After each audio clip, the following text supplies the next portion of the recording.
हैं। सुहागिन स्त्रियों को इस दिन निर्जल व्रत रखना चाहिए। रात को जब चंद्रमा निकल आए तब उसे अर्घ देकर तथा अपने बड़ों के पैर छूकर और अपने पति की पूजा कर भोजन करना चाहिए। पीली मिट्टी की शिव गौरा बनाकर उनकी पूजा करना चाहिए। करवा चौथ वाले दिन सर्वप्रथम व्रत करके सायंकाल को एक पटरे पर सतियाँ काटकर एक जल से भरा लोटा करुआ उस पर रखें। वायना करने के लिए एक अखंड करुआ, उसके साथ एक पात्र में गेहूं या चावल भर लें और इच्छानुसार नगद रुपया लें। फिर रोली, चावल, गुड़ आदि से गणेश जी की पूजा करें। करके वह रोली से 13 बिंदी लगावें तथा 13 दाने गेहूं के हाथ में लेकर कहानी सुनें। कहानी सुनने के पश्चात एक दूसरे के साथ आपस में 13 बार करवे की हेरा फेरी करें। अशुभ मानने के कारण 14 बार प्रत्येक काम किए जाते हैं। रात्रि को चंद्रमा निकलने के पश्चात इसी करवे में से चंद्रमा को अर्घ देवें। पश्चात सभी बड़ों का आशीर्वाद प्राप्त कर तथा अपने पति की पूजा कर भोजन करें। यदि बहन या पुत्री कहीं बाहर प्रदेश रहती हैं तो करवा, गेहूँ, चीनी, रुपया सहित उनके यहाँ पहुँचा दें। जो सौभाग्यवती स्त्रियाँ हैं इस करक चतुर्थी का व्रत करके सायंकाल विधि विधान से पूजन करेंगे एवं अचल सौभाग्य, धन, पुत्र तथा बड़े भारी इसको प्राप्त करेंगे। एक साहूकार था जिसके करवा चौथ व्रत कथा एक साहूकार था जिसके 7 बेटे और 1 बेटी थी। सातों भाई व बहन एक साथ बैठकर भोजन किया करते थे। एक दिन कार्तिक की कृष्ण पक्ष की चौथ का व्रत आया तो भाई बोला कि बहन आओ भोजन करो। बहन बोली कि आज करवा चौथ का व्रत है, चांद उगने पर ही खाऊंगी। तब भाइयों ने सोचा कि चांद उगने तक बहन भूखी रहेगी, तो एक भाई ने दिया जलाया, दूसरे भाई ने छलनी लेकर उसे ढका और नकली चांद दिखाकर बहन से कहने लगा कि चल चांद उगाया है, अर्घ दे दे। बहन अपनी भाभियों से कहने लगी कि चलो अर्घ दे। तभी भाभियाँ बोली तुम्हारा चांद उगा होगा, हमारा चांद तो रात को उगेगा। बहन ने अकेले ही अर्घ दे दिया और खाना खाने लगी तो पहले ही ग्रास में बाल आ गया, दूसरे ग्रास में कंकड़ आया और तीसरे ग्रास में तक किया तो उसकी ससुराल को संदेशा आया कि उसका पति बहुत बीमार है, जल्दी भेजो। माँ ने जब लड़की को विदा किया तो कहा कि रास्ते में जो भी मिले उसके पाँव लगना और जो कोई सुहाग का आशीष दे तो उसके पल्ले में गांठ लगाकर उसे कुछ रुपए देना। बहन जब भाइयों से विदा हुई तो रास्ते में जो भी मिला उसने यही आशीष दी कि तुम 7 भाइयों की बहन तुम्हारे भाई सुखी रहें और तुम उनका सुख देखो। सुहाग का आशीष किसी ने नहीं दिया। जब वह ससुराल पहुंची तो दरवाजे पर उसकी छोटी ननद खड़ी थी। वह उसके भी पाँव लगी तो उसने कहा कि सुहागिन रहो, सपूती हो।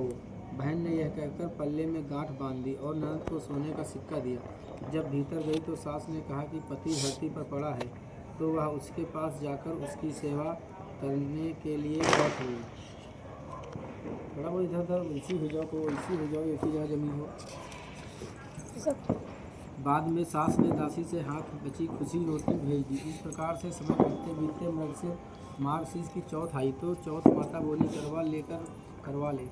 भाइयों की प्यारी बहन करवा लेकर जब उसे चौथ माता नहीं दिखलाई दी तो वह बोली, हे माता, आपने मुझे उजाड़ा है तो आप ही मेरा उद्धार करोगी, आपको मेरा सुहाग देना पड़ेगा। तब उस चौथ माता ने बताया कि पौष की चौथ आएगी, वह मेरे से बड़ी हैं, उसे ही सब कहना, वही तुम्हारा सुहाग वापस देंगी। पौष की चौथ आकर चली गई, माघ की चली गई, फाल्गुन की चली गई, चैत्र, बैसाख, जेठ, आषाढ़ और सावन भादों की सभी चौथ आई और यही कहकर चली गई कि आगे वाली को कहना।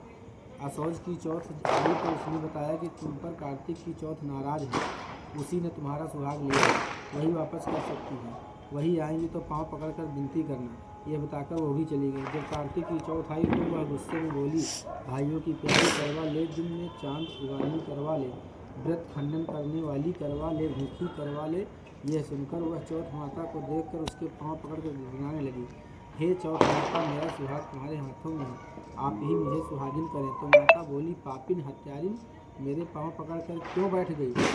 तब वह बोली कि जो मुझसे भूल हुई है उसे क्षमा कर दो, अब भूल नहीं करूँगी। तो चौथ माता ने प्रसन्न होकर आंखों से काजल, नाखूनों में से मेहंदी और टीके में से रोली लेकर छोटी उंगली से उसके आदमी पर छींटा दिया तो वह उठकर बैठ गया और बोला कि आज मैं बहुत सोया। वह बोली, क्या सोए? मुझे तो 12 महीने हो गए, अब जाकर चौथ माता ने मेरा सुहाग लौटाया। यह सुन उसके पति ने कहा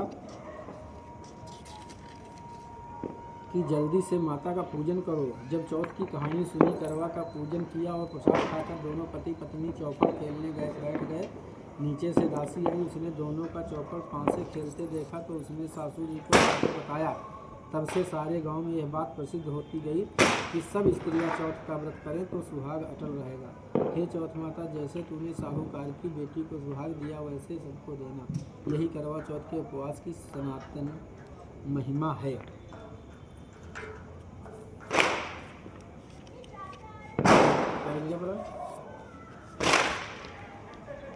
अच्छा, करवा चौथ व्रत कथा 2। अति प्राचीन काल की बात है। एक बार पांडु पुत्र अर्जुन तप करने के लिए नीलगिरी पर्वत पर चले गए तो पीछे से द्रौपदी को बड़ी चिंता होने लगी कि कहीं अर्जुन की तपस्या में कोई विघ्न न डाले, क्योंकि पांडवों के अनेक शत्रु थे। इस प्रकार द्रौपदी ने शोक विह्वल हो श्री कृष्ण की आराधना की। श्री कृष्ण उपस्थित हुए और पूछा, कहो क्या कष्ट है तुम्हें? द्रौपदी बोली, हे प्रभु, मुझे क्या कष्ट है ये तो आप स्वयं जानते हैं। आप तो अंतर्यामी हो, मुझे कष्टों के बोझ से निहाल कर दिया है। क्या कोई ऐसा उपाय है जिसने इन कष्टों से छुटकारा मिल सके? श्री कृष्ण मुस्कुराकर बोले, हे महाभागा, तुम्हारा प्रश्न अति उत्तम है। यही प्रश्न एक बार पार्वती जी ने शिव जी से किया था। तब शिव जी ने पार्वती जी को करवा चौथ व्रत का विधान बताया था। तब द्रौपदी बोली, प्रभु, करवा चौथ व्रत की जानकारी मुझे भी दीजिए और उसकी कथा कहिए। तब श्री कृष्ण जी एक पल सोचने के बाद कहा, दुख सुख जो संसारिक माना जाता है, प्राणी उसमें सदा ही व्यस्त रहता है। मैं तुम्हें अति उत्तम करवा चौथ की कथा सुनाता हूँ, इसे ध्यान से सुनो। प्राचीन काल में गुणी विद्वान धर्मपरायण वेद शर्मा नाम का एक ब्राह्मण रहता था। उसकी पत्नी का नाम लीलावती था। उसके साथ महारथी पुत्र था, एक वीरवती नाम की पुत्री थी। उसकी आंखें में नील कमल के समान और मुख चंद्रमा के समान था। विवाह योग्य होने पर वेद शर्मा ने एक विद्वान ब्राह्मण के साथ उसका विवाह कर दिया। एक बार पुत्री ने अपनी भौजाइयों सहित कार्तिक कृष्ण चतुर्थी का व्रत किया। सायंकाल स्नान कर सभी से भक्ति भाव से उसे पूजन सामग्री से गौरा जी का पूजन किया तथा अर्घ देने के लिए चंदोदय की प्रतीक्षा करने लगी। किंतु चंदोदय से पूर्व ही वीरवती को सुद्रा ने बाध्य कर दिया और वह बेहोश हो गई। इससे उसके स्नेही भाई अत्यंत दुखी हुए और उन्हें छल से पीपल की आड़ में कृत्रिम चंद्रमा बनाकर दिखा दिया। लड़की ने अर्घ देकर भोजन करते उसके पति ही हृदय गति बंद हो गई। इससे दुखी हो उससे पुनः शिव जी का पूजन 1 वर्ष तक निहार कर किया तथा वर्ष के समाप्त होने पर करक चतुर्थी का व्रत किया। तब इंद्राणी वहाँ देव कन्याओं के साथ करक चतुर्थी का व्रत करने आई और स्वयं वीरवती के पास गई। तब ब्राह्मण पुत्री ने उनसे अपने दुख का कारण पूछा। इंद्राणी ने बताया, तुम्हें करवा चौथ में चौथ दर्शन से पूर्व भोजन कर लेने से यह कष्ट मिला है। तब वह लड़की ने अंजलि बांधकर विनय की, इससे मुक्त होने का कोई उपाय बताइए। इस पर इंद्राणी ने कहा, अब तुम विधि पूर्वक इस करवा चौथ का व्रत करो तो तुम्हारे पति पुनर्जीवित हो जाएंगे। वीरवती ने ऐसा ही किया, जिसके प्रभाव से उसका पति जीवित हो गया और वह अपने पति के साथ आनंदपूर्वक रहने लगी। श्री कृष्ण ने कहा, हे द्रौपदी, यदि तुम भी इस व्रत को करोगे तो तुम्हारे सभी संकट टल जाएंगे। श्री कृष्ण ने इन वचनों से सुनकर द्रौपदी ने यह व्रत किया और पांडव सभी क्षेत्रों में विजयी हुए। इस प्रकार सुख सौभाग्य पुत्र पौत्रादि और धन धान्य के इच्छुक स्त्रियों के यह व्रत विधि पूर्वक करना चाहिए। करवा चौथ व्रत कथा कैसे? एक ब्राह्मण परिवार में 7 बहुएं थी। 6 बहुओं के मायके वाले बहुत अमीर थे। इसी कारण ससुराल में उनका बड़ा मान था, परंतु छोटी के मायके में कोई नहीं था। वह घर का सारा काम काज करती, उसकी सेवा करती, सबकी सेवा करती, पर कोई उसे प्यार नहीं करता। सभी दुत्कारते रहते थे। त्योहारों पर भी उसके मायके से कोई ना आता तो वह बहुत दुखी होती। हर वर्ष एक तरह इस तरह करवा चौथ का व्रत आया। अन्य बहुओं के मायकों से उनके छोटे भाई करवा लेकर आए, किंतु छोटी के मायके से यदि कोई होता तो करवा लाता। सास भी छोटी को खरी खोटी सुनाती रहती थी। वह दुखी होकर घर से निकल पड़ी और जंगल में जाकर रोने लगी। एक नाग बहुत देर से उसका रोना सुन रहा था। अंत में वह अपने बिल से निकल आया तथा छोटी बहू से पूछने लगा, बेटी क्या बात है, तुम क्यों रो रही हो? छोटी बहू बोली, आज करवा चौथ है, मेरा कोई भाई नहीं है। यदि मेरा कोई भाई होता तो आज जल्दी लेकर आता। करवा लेकर आता। नाग को छोटी बहू पर दया आ गई। नाग ने कहा, बेटी तुम घर चलो, मैं अभी करवा लेकर आता हूँ। थोड़ी देर बाद वह नाग बहू की ससुराल पहुँचा। ससुराल वाले इतना सामान देख कर चकित हो गए।